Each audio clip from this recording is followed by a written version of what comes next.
දෙයට කාලත් නැහැ. කීයක් හරි දෙන්න.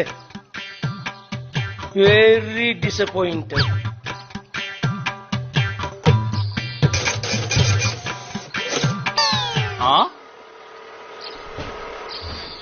බුදුන් දැක නිවන් දකින්න ඕනේ.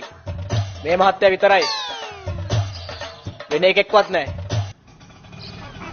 ඇලන් මේ ඔයාගේ සල්ලිද? පාලමක් කොමට හැරියා. ඇලන් අංශ 45ක් මගේ නම් 17 කොහෙද තමයි වැටලා මේ 500ක් නේ. එහෙනම් මේක ඔයාගේ නේද? අපරාධ 500. මේ කාගේවත් නෙවෙයි නං.